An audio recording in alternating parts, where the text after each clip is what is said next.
Hello viewer, আসসালামু আলাইকুম।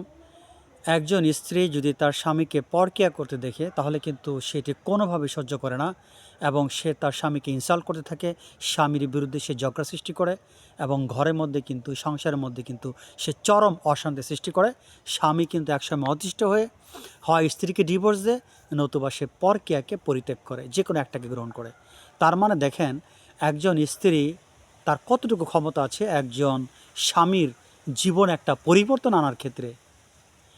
কিন্তু আজকাল যদি স্ত্রীরা সৎ হয়, সম্মানিত স্ত্রীরা যদি সৎ হয়ে থাকে, তাহলে দেশের মধ্যে কিন্তু অন্যায় হতে পারে না। সেটি কিভাবে?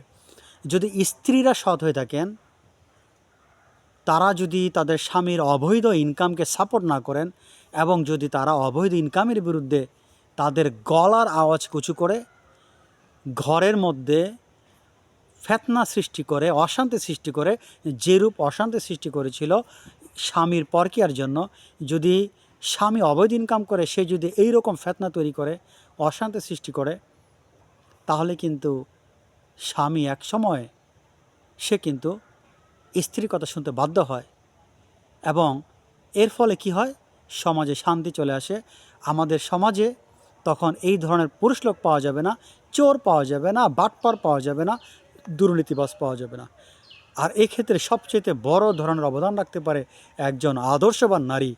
উনি এটা বড় ধরনের অবদান রাখতে পারেন, উনি সংগ্রাম করতে পারেন। উনার সংগ্রামে অ্যাটলিস্ট 80% স্বামী হলেও ভালো হয়ে যাবেন। সবাই ভালো হবে এটি আশা করা মুশকিল, অ্যাটলিস্ট 80% স্বামী ভালো হয়ে যাবেন।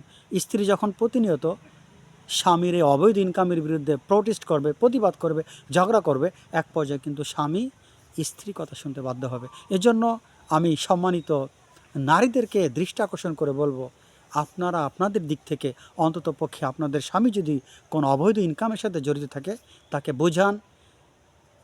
আশা করা যায় আপনাদের মূল্যবান বুঝকে সে আমলে নিবে। ছোট পরিসরে আজকের ভিডিও এখানে শেষ করছি। আল্লাহ হাফেজ।